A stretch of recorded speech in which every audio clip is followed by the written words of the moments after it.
and all is still go as we monitor our status for it. Good luck and Godspeed.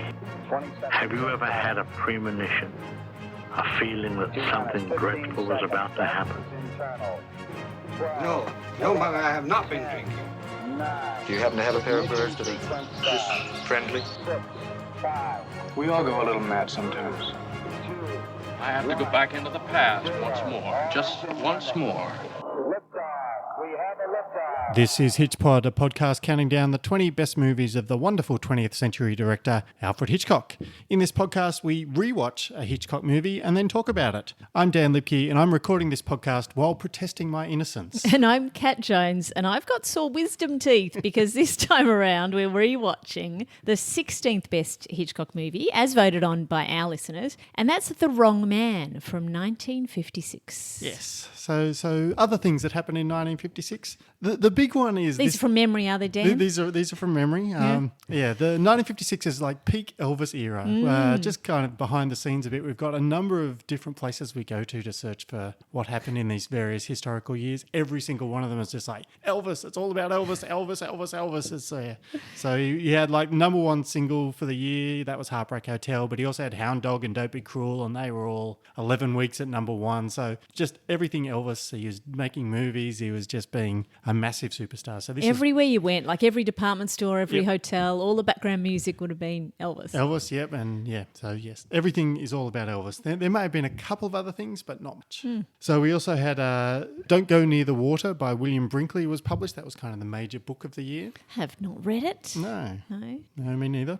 But we also had The Ladder, which was America's first national lesbian magazine that was published. That would have been a bit of a groundbreaking moment. Yeah, it's probably highly controversial at the time, I imagine. We also had the first computer hard drive was invented. This was IBM's supercomputer, which had a massive 5 megabytes of space. Can you imagine? And that would have been the size of a house. Yep.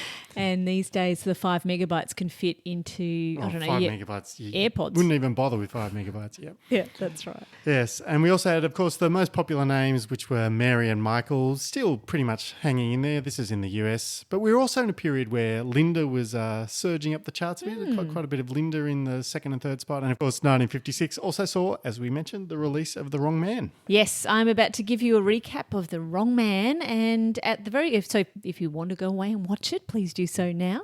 Anyway, at the start of the movie, we meet Manny. He's a musician. Mm-hmm. He's not in the style of Elvis, but anyway, he's a musician, and he has a wife, Rose, who has sore wisdom teeth, but it's going to cost a small fortune, $300 to get them repaired. Absolutely out of their reach, and they have to question. Yep.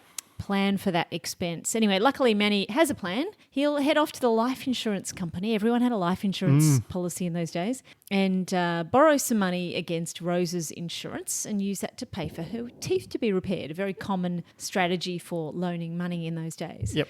Anyway, while Manny's trying to get this sorted, the teller thinks he looks a bit fishy, and we don't know why. But anyway, she goes into the back and consults with her colleagues, and eventually they all agree that Manny is the man who robbed them a bit earlier. Some kind of robbery before the movie started. Anyway, as a result, Manny is picked up by the police on the way home, and they make him undergo a series of very weird tests to see if he was indeed the notorious robber by parading him in front of some stores that were robbed by the same man and walking him through while the shopkeepers decide if he looks like the robber. He was very compliant with all of this. Yeah, he was incredibly compliant. And it did make me think this robber must have been like a notorious villain at the time. Like he's robbed all these thousands of places and the police just haven't had a clue until he seemingly just stumbles into this insurance company, which he also robbed. It also showed incredible respect of the various shopkeepers. Don't make them come down to the station. We'll bring the villain to you. Yeah. Well, they've got things to sell. Oh, they've got lots of things to sell. Anyway, there's also some kind of handwriting test.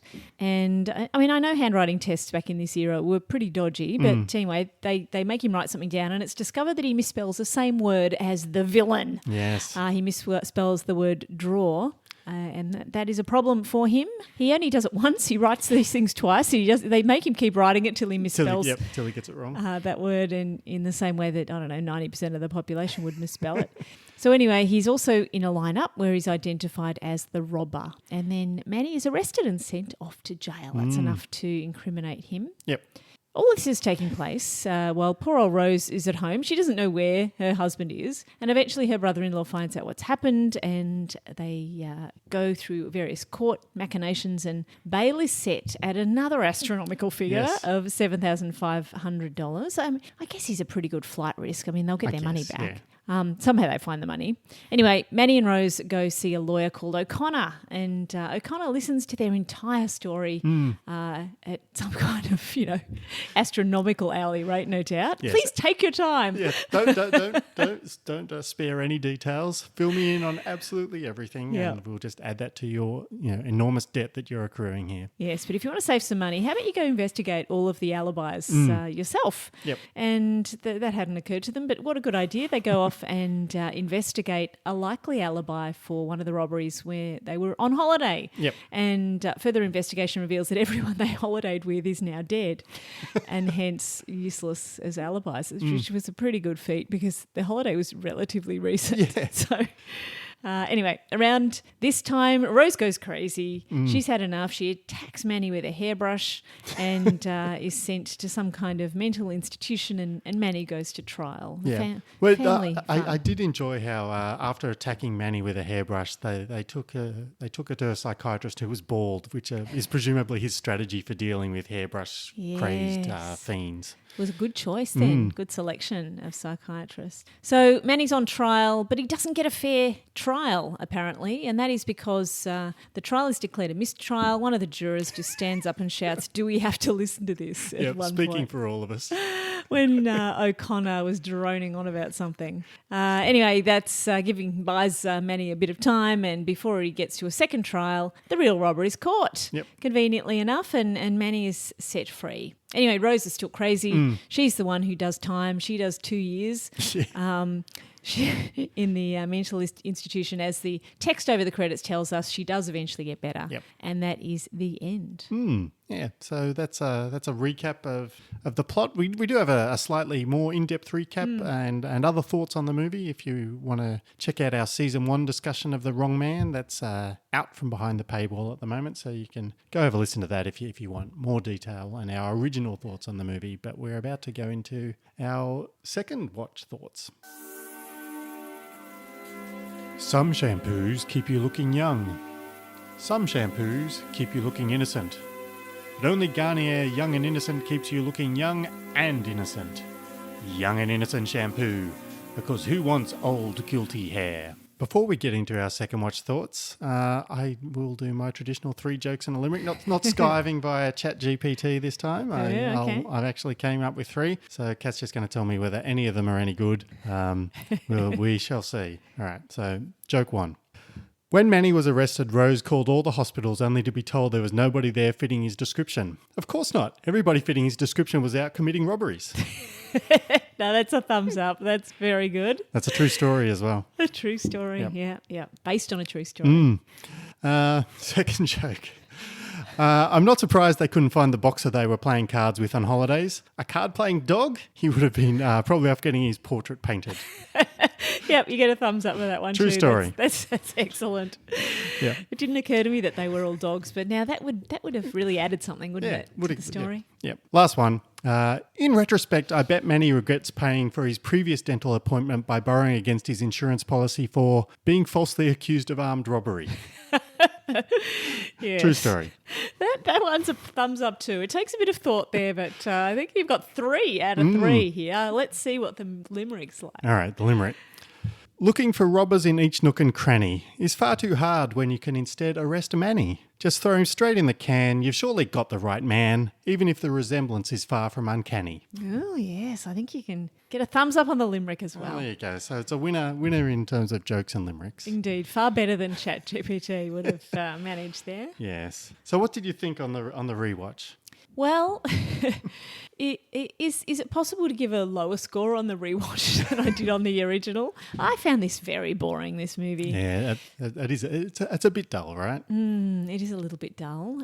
The best thing about it is, it really could have been called The Wrong Manny, and that would have kind of been nice. The fact that there was a bit of a pun in the name and the title of the movie.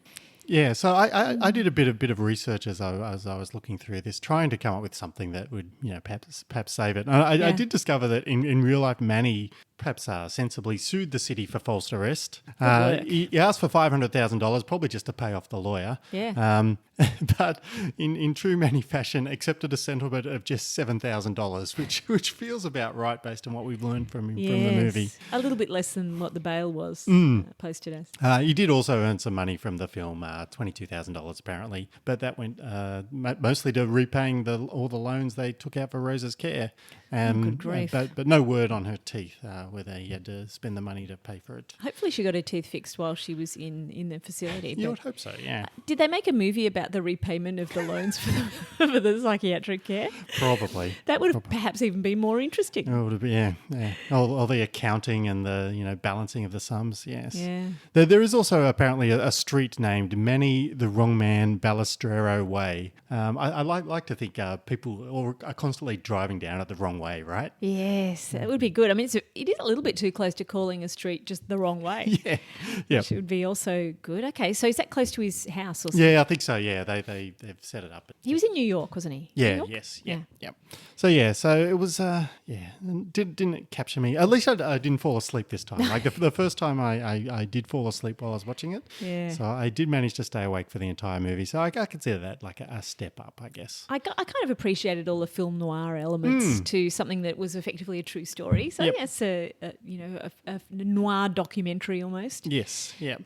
The other thing that did occur to me was that he was mentioned in the movie at one point as being 38 years old, and he was the oldest looking 38-year-old I think I've ever seen. Yeah, people age. Well, that's why you need your life insurance. Yes. So you age very rapidly in this era. In 1956, yeah. Yeah, people were not all that healthy. And I mean, if he worked night shift like that, he would have been older than his years as well. And of course, he had two small children who were constantly clanging on pianos and playing their harmonicas, and that ages you rapidly, having a small child playing the harmonica. He certainly wouldn't have got much sleep during the day. No, definitely not. I think what we noticed too on our rewatch is we were just surprised at how soon after the real events this movie came along. It was only a few years after the real events that people would have still remembered. Hitchcock must have been very taken with the story, and I can't really work out why. It's like I'm sure it's an interesting controversy, and but it's nowhere near as good as any of the stories he makes up. Yeah, I guess just being something about a wrong man, having a real story about a wrong man. I mean, I even think there probably would have been dozens of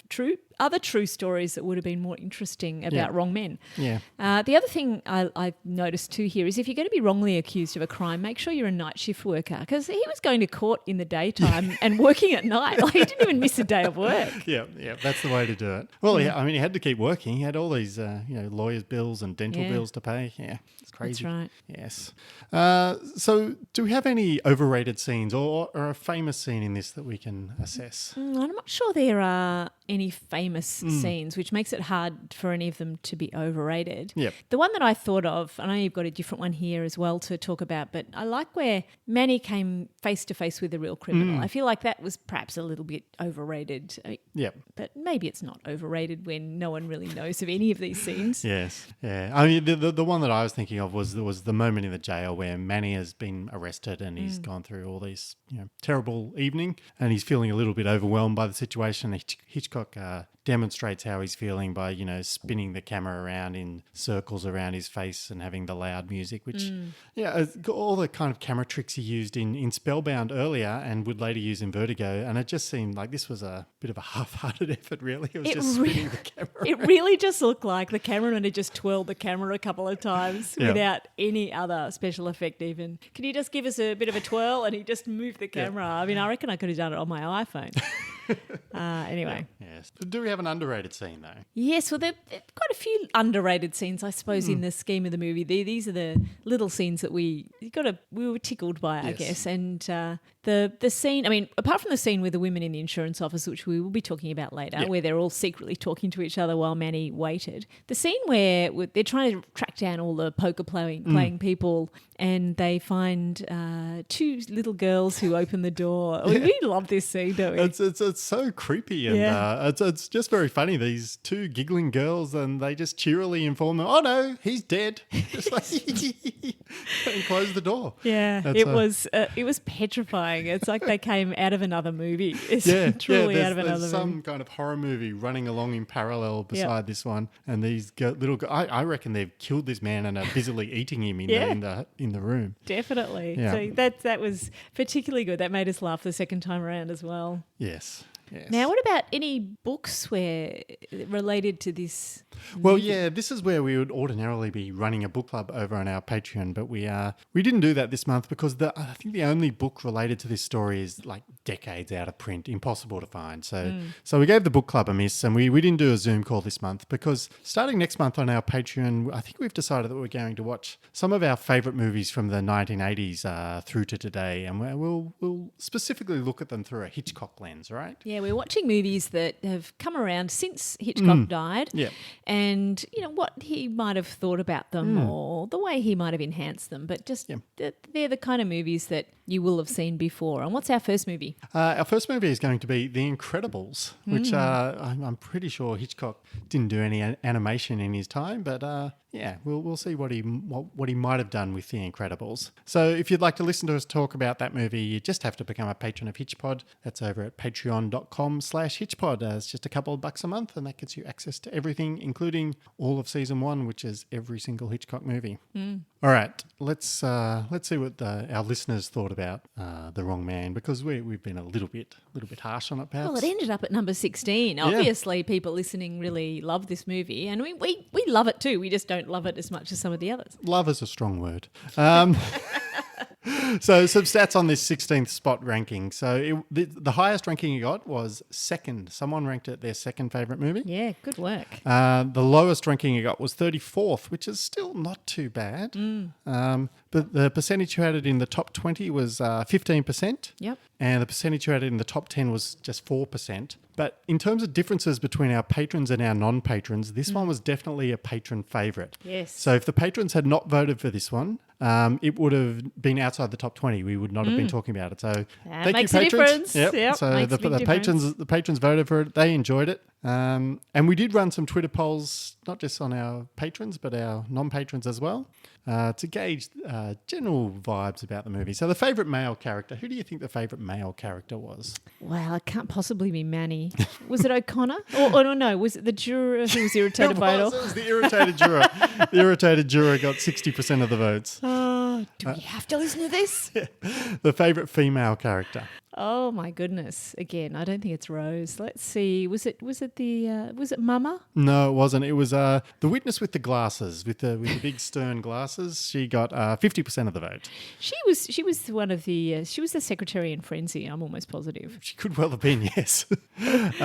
Question 3 was: have you ever been wrongly accused of robbery? And you'll be pleased to hear that 75% of our respondents said no. No, they've been rightly accused. Yes. No. Oh, yeah. we did have an option which was wrongly accused. No.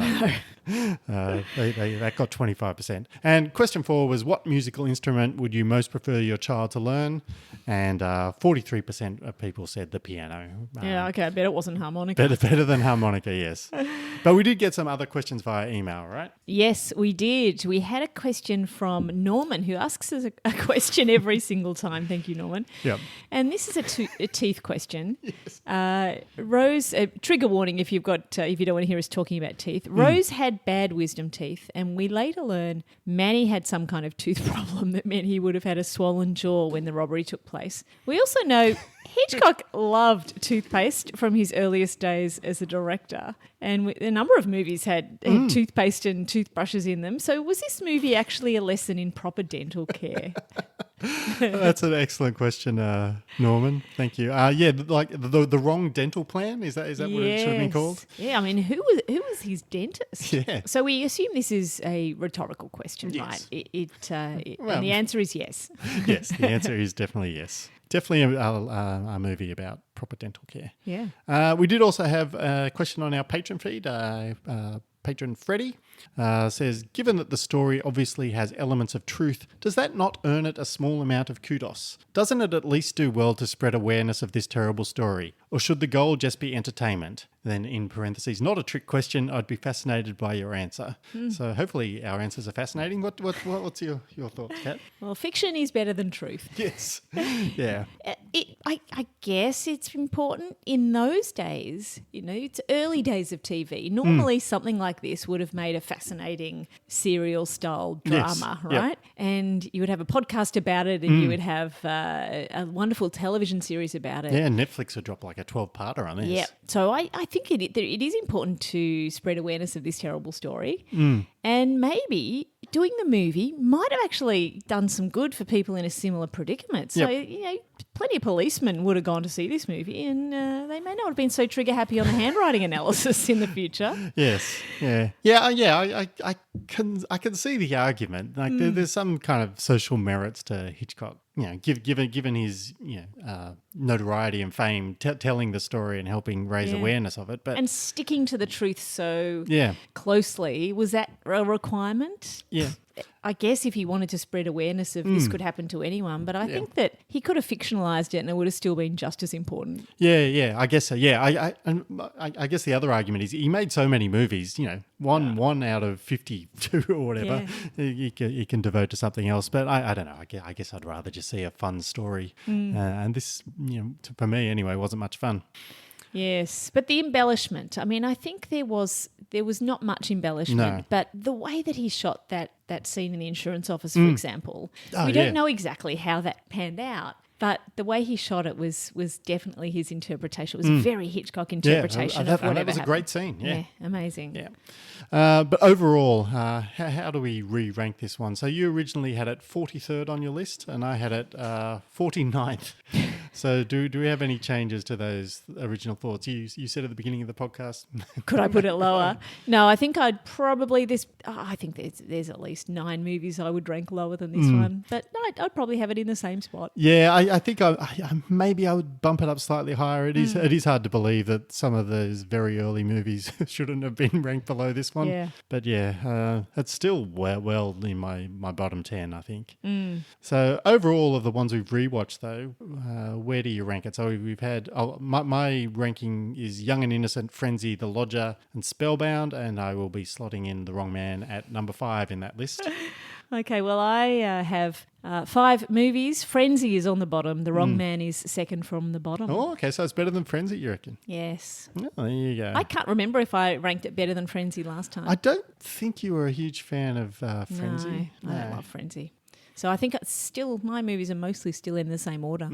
Anyway, now we're going to have a deep dive into a particular scene, and I believe we have some audio ready to go.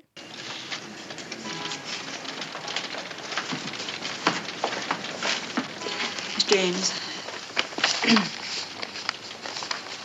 there's a man at the window. And Peggy thinks that he's the one who held you up. Says he wants to find out how much he can get on his wife's policy. I don't dare look. It is the same man. What can we do? Look at him. I'm not looking at him now. You look at him. I don't think I can. What am I going to tell him? I'm not going near that window. Just look at him. I think I'm going to faint. So there we go. So this is the scene that basically creates the entire movie, right? One person decides that Manny, is the robber, and her belief is pretty much enough to convince the others who work there, which then of course leads to them calling the police, which leads to him being paraded in front of all these other people who go, yep, that's definitely him, and the entire movie flows from there, right? Yeah. And they're actually, they're all smart young women because he looks incredibly like this other guy. Yep. So they did the right thing to to alert the authorities. I mean, they've come back into the same office. He's come, if it is the same guy, he's come back into the same office. And I think that they've spotted him pretty well, considering that, these guys all look the same in their suits and hats. And it was just this confirmation bias that then spilled out into the police. I mean, fair enough for these women working in the office to get it wrong. Everyone from then on was absolutely convinced. It was really quite interesting the way that happened. But the way the scene was shot was incredible. Yes. Yeah. It was a great scene. You followed the initial... are they tellers? What are they in an insurance agency? Insurance tellers, yeah. So she, says, just wait a sec, we'll go back. And then she just starts whispering and they're all just glancing over their shoulders, looking. And every time they look back at him, he's not looking at them. Yep. So he doesn't really know why they're going off into the back room and talking to each other. They're basically discussing his policy, he thinks. So it's a really fascinating way of being shooting from his point of view, looking in as they whisper, and then from each of their points of view, looking back at him through the bars of the teller. It's beautifully shot. And they do discuss how he came in and he had his hand in his jacket as he came in. Well, he was just holding onto his insurance policy, but they presumably thought it was a gun or something. Yes. Or a note. Yeah. He did have a note that he presented to them previously. So and then at the end, they had a reasonable excuse for him. They said, well, you're going to have to bring your wife back. So they let him go and didn't give him any money or any loan. And then by the time he got home, the cops were waiting for him. And this was, that's where the confirmation bias really takes over, right? Every single person from that point on is kind of seeing Manny through this filter of him being the robber. And any evidence that matches that is taken as, yep, that's definitely right. And any evidence that doesn't match it is just completely ignored. And I think that's one of the reasons, in all seriousness, why I don't like the movie that much. It's kind of an affront to the entire scientific method and kind of best practices in testing hypotheses. It's just like every single explanation is completely tainted by all these known in the modern day. Maybe they weren't as well known in those days, but it's maddening. Well, they obviously weren't known. I mean, this is true, what actually happened to him. So I think it's another reason why Hitchcock loved this, right? Because it shows the incompetence of the police. Yes. Yeah, well, I mean, he's just deliberately marched in front of the victims of the robber in the environment in which they are robbed, with no alternative suspects. And, so the question is, well, who robbed you? This man who looks exactly like the robber, who's in the same place as the robber, reminding you of the robbery. Of course they're going to say, that does look like him. In fact, there were a couple of shopkeepers who said, I'm not sure. And they were just completely ignored. Yeah. And later on when they do the lineup, I think it's even worse. All the witnesses can hear each other pointing him out. And it turns out from the court case that some of the people in the lineup were relatives of the people who'd come into what? I think they should have been relatives of Henry Fonda. It should have been Peter Fonda, Jane Fonda, Bridget Fonda. If you could pick the right Fonda out of the lineup, then okay. Oh, that's fantastic. Yeah. And, the misspelling of drawer as draw, which is a little bit weird, but it's not that weird, right? Oh, no, I think the majority of people spell it that way. Yeah, maybe. And they pounced on that and just ignored any differences in the handwriting. They said, no, forget that. Yeah. And I assume this is how it happened to some extent. I mean, I don't know whether in real life they had the witnesses all, in there with one another for the lineup, but maybe they did. I don't know. The director notes say that he was as true as he possibly could be to exactly how it happened. They went and interviewed all the shopkeepers themselves. They found all of the locations. They talked to the police. They did all sorts of things. So the witnesses that were in that lineup were interviewed by Hitchcock as part, or his crew, as part of preparing for the movie. So maybe it did happen that way, maybe it didn't. Yeah, so anyway, it's I find it completely maddening. So if that was the purpose of the movie, then maybe it's a better movie than I give it credit for. Yeah, but it is annoying, and it is an interesting scene to see that deep dive into that original mistaken identity. I think is fascinating, and you can see where Hitchcock really loved that idea of wrong place, wrong time. Yep, wrong man. The coincidence behind all of that. Yep. Do you have blood all over your shower curtains? Crop dust in your best suit? Bird poo on your jungle gym? Then you need Hayes Laundering Services. Hayes, Cleaning up filth since 1934. Now it's time for the Hitchcock do-over. But before we get to the do-over, just happy birthday to the Birds, which is 60 years old this month. Huh. 60 years old. And we also have other birthdays. We've got Easy Virtue and The Farmer's Wife, which are both 95 years old. I assume we'll see at least 2 or 3 of them in the countdown as we get into the top 15, right? Maybe one of them. Maybe one. We'll see. Anyway, this section's where we look at what Hitchcock might do if he'd had 67 years to think about it. What would he change from The Wrong Man? I think he would have probably waited. Well, he's waited a bit longer. He's waited 67 years. So now we can introduce all sorts of elements of fiction, right? Yeah, I think so, yeah. I mean, he can't do anything different. Like, if he's adamant on sticking to the true story, there's not much he can do differently, right? No. So he doesn't want to stick to the true story anymore. He's happy to mix it up a little bit. Yeah. I would like to think that he might have a new soundtrack. Maybe Elvis. Yep, definitely get some Elvis in there. I think, There are a whole heap of places where he could have deviated from the reality and still kept kind of the same plot while making it a little bit more interesting, right? Yeah. Because every time Manny went into a store to just parade himself around these people who are pointing the finger at him, I just wanted him to come up with a daring escape like any other Hitchcock hero would. Yes. They'd make an escape and go on the run and be pursued and have to, prove their innocence while being pursued by the police. That's right. I mean, any one of these shopkeepers could have gone, right, I'm pulling a gun on this guy. He robbed me and I'm going to, and maybe that he had to escape, something like that. That would have been a good option. Yeah. Yeah. And like if he did that, I mean, you could still have basically the same plot. He's still off looking for his alibi, looking to prove his innocence. And, maybe Rose, is more helpful in this version. And she's actually, working with him while fending off the police who are saying, have you seen your husband? And she has to go, no. Yeah, I wouldn't have the psychiatric subplot of Rose. Make Rose a feisty young woman. Yep. Yeah. And so, you could have all the same plot. He could still find all these poker buddies dead, and in a proper movie, trace that back to the robber, right? Yes, of course. Someone, either the robber themselves or someone in their gang, will have committed those murders for sure. Anyway, and that gives him some actual agency in the end of the movie, because at the moment he just kind of hangs around, then all of a sudden the robber decides to do another robbery. Yeah. Dumb robber. Don't do a robbery when this dude's on trial for all your crimes. That's probably why the movie is so dull. Because every rule of storytelling says that you cannot have your main protagonist just being passively working their way through a story. Yep. They need to do something actively, and he does nothing. He does very little. He does absolutely nothing Yep.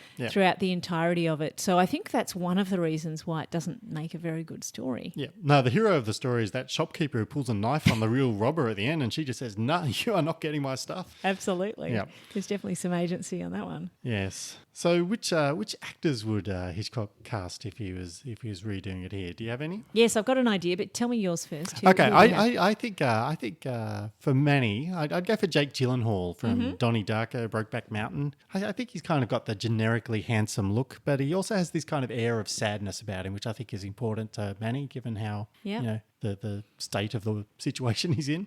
I can't remember him smiling even once, not even really. Maybe he did at the start, but he was pretty dull and sad for most of it. Fair enough. Yep. What about for Rose then? Well, I would stick with the Brokeback Mountain theme, and right. I'd get Michelle Williams to play Rose, because I think she could play slightly mentally fragile. She did that in The Fabelmans, Steven Spielberg's new movie. So I think that all works. I think reunite those two, let them have a go. That's a very Hitchcock thing to do. Have two actors that are familiar with each other and really good at working together. Yeah, and then I'd spice things up with the lawyer. I'd actually gender flip this one. Oh yes, and good I'd idea. have Melissa McCarthy in there from Bridesmaids or something. Yeah, a bit of comic relief from the lawyer. Yes. You get the sense she's taking some money, but having a bit of fun as she goes. So that's good. That's how I'd mix it up. Well, I have some different ideas for the actors, and I'm sticking with the people who look a bit older than the plot perhaps requires. Yep.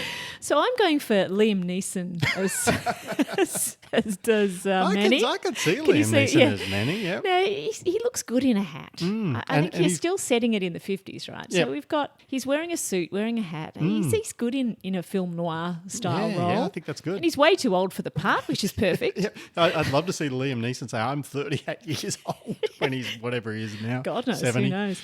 And then you've got to find a Rose that sort of matches him for age. And so I've gone with Toni Collette. Oh, excellent. She plays emotionally fragile Yep. very well. Yep. So they're my two actors. Yeah, I think that's very good. Yeah. Very good. All right. So now that we've made this movie a success, beloved by everybody, Yep. how would we make a sequel from it? Well, we've got to focus the sequel on the lawyer, I think. Yeah. I mean, we could focus it on the main characters, but the lawyer, are we going to go in search of the murders as well? I think so, yeah. I mean, because he's proven that Manny's innocent of these robberies, but Yeah. I think it would be much better if he then realised, wait a second, why are all these people dead? I think he gets suspicious that maybe Manny murdered the various people for reasons we don't yet know. And of course, no one else really knows about this alibi. The police don't know. Really, Yep. it was the lawyer who found out about it. Yep. So I think that really would be a fantastic sequel. And then you find out that Manny did these murders. Yep. And O'Connor's trying to chase him down. That's a true Hitchcock style movie as well, with a lawyer taking an active part. I think so. And I like the idea of Manny having, no, you've got the wrong man. That's his catchphrase now. I'm the wrong man. He claims he's innocent. Yeah. So, and then I think the lawyer teams up with Rose, who in the 2 years she's had therapy, it's recovered repressed memories of Manny's heinous crimes. Yeah, so she doesn't want to stay with him. And O'Connor ends up with Rose, right? There's a bit of romance there at the end. And gets her some dental work. Yes, yep. Yep. What about a prequel? Well, for a prequel, I think we can make a really good trilogy out of this, because I think we then go back, and we may shoot these in different order, but I think we go back to the holiday where Manny and Rose played cards in the rain with the other guests at the hotel. Right. And I think it's kind of this intense psychological drama. A kind of bottle film. Yeah. For super high stakes. Nobody can leave because the weather's too awful, and there's all these secrets revealed and alliances made and card games and insurance policies being gambled. I think it'd be... Throwing the insurance policy into the centre of the table. Yeah. So I think, very intense, kind of a Who's Afraid of Virginia Woolf style. Like you could almost make it a play, just set in there and all these intense. I can see people. the Academy Awards falling now. Yep. So I think the weather clears at the end of their poker session, but everybody who spent the afternoon at the hotel is changed forever. And I think between that prequel, because that retrospectively establishes why Manny murdered them. There's all these mysterious secrets. So indeed, I think, money changing hands. Yeah, I think we've got a prequel, we've got a sequel, we've got The Wrong Man, and kind of just this middle movie now. The middle most part boring of this trilogy. one. The boring middle movie. Yep. Fantastic. Yes. That's much better. But we usually do come up also with a TV show, and we give a minor character a TV show. And I think we're going to give this TV show to those terrifying giggling girls, right? Yeah. They're going to have a Twilight Zone version I think so. of this. Imagine how terrifying that would be, turning on your TV every week and suddenly these little girls are giggling at you, telling you that, someone is dead. Someone is dead. And you don't know who. Yeah. They'd introduce a story and you'd watch it, and then they just pop up at the end. He's dead. It would be. And then they giggle, and that's the end of the show. Horrifying. Yeah, Oh my terrifying. goodness. Terrifying show. Yeah. Yeah. That'd be popular though. Very popular. Yeah. All right. So after you've watched The Wrong Man, what else should you watch? We've done a bit of a Google search to find movies that are similar to The Wrong Man, right? If you like The Wrong Man, you will also like Man on a Swing from 1974. And the premise of this, when young schoolteacher Maggie Dawson is found dead in her car in a parking lot in broad daylight, the police chief, Lee Tucker, can find no clues pointing to her killer. And a psychic comes in and offers to help the policeman, and the visions reveal clues that only the killer could have known. So therefore he becomes a suspect. Yep. We don't know the end. I mean, we almost told you the entire story here. This is quite a long synopsis. Yep. Man on a Swing, Wrong Man on a Swing? Yes, Perhaps? Wrong Man on a Swing. No, it's actually called Man on a Swing. Don't look for Wrong Man No, on a no. Swing. You won't find it. Another one is Let Him Have It from 1991. And this one's probably makes the category because it's a fact-based film. So it's British working class teens, Derek Bentley, played by Christopher Eccleston, the young Doctor Who, and Chris Craig, Paul Reynolds take to behaving like the film noir anti-heroes they idolise. And one of them begins carrying a gun to look the part, and then there's a run-in with a police officer that takes a tragic turn, and they end up on trial for murder. Chris, the one who shot the police officer, is still a minor and faces only a prison sentence, but the older one will be put to death if he can't prove his innocence. So that sounds like a very Wrong Man style movie. And it sounds like a much better plot than The Wrong Man. So I hope you enjoy that one. And Christopher Eccleston's always fabulous. Yep. And we have another movie for those of you who want more of a 65, 75, 85-year-old movie, Yep. we have You Only Live Once. And Joan Graham works as a secretary to the public defender, but she's fallen madly in love with a criminal. That'll happen. That's Henry Fonda. It is, yeah. Anyway, she thinks he's a wrong man, Yep. wrongly accused, and pulls some strings. He gets released. They get married. I'm telling you too much about this story as well. But anyway, and of course, maybe he can't. Maybe the leopard cannot change his spots. Yeah, so anyway, there are 3 movies. You Only Live Once, that's the prequel to You Only Live Twice, right? Yeah. Let Him Have It and Man on a Swing. Yeah, So fantastic. check them out. And of course, if you didn't like The Wrong Man, don't check those movies out because they're generally similar. Yeah. And if you don't want to check those movies out, you could check out our next movie, right? That's right. There are lots of movies to watch as well as The Incredibles. If you haven't seen The Incredibles, don't be put off by the fact that it's an animation. It is a glorious movie. Yep. But anyway, we're going to the best movie of 1956. We always look at who won the Oscars in the year that The Wrong Man was around, and that was Around the World in 80 Days. Yes. This is a rollicking adventure. Yep. And it stars a whole lot of famous people, including David Niven, and we'll be covering that next month. So a bit of a face-off between Around the World in 80 Days and The Wrong Man. So yeah, we'll as always, we'll go through the major categories: Best Picture, Director, Actor, Actress, and see if Hitch or his cast was robbed. Was he robbed? Robbed? Well, Was we'll he see. robbed? Was he the wrong man? Was he the wrong director? Yes. But until then, I'm Dan Libke, wrongly accusing innocent men of robbery. And I'm Kat Jones. I'm declaring this entire episode a mistrial. Thank you for listening to HitchPod. Please come and talk to us on Twitter at HitchPod Tweets or on Facebook by searching for HitchPod. And you can also email us directly at feedback@hitchpodonline.com. And if you want more Hitchcock content, please consider becoming a HitchPod supporter. Just go to patreon.com/HitchPod. And for as little as $2 a month, you can get access to our Season 1 coverage of every single Hitchcock movie, as well as bonus episodes on Hitchcock-esque movies. Invitations also to watch live rewatches and much, much more. Your Honor, do we have to sit here and listen to this?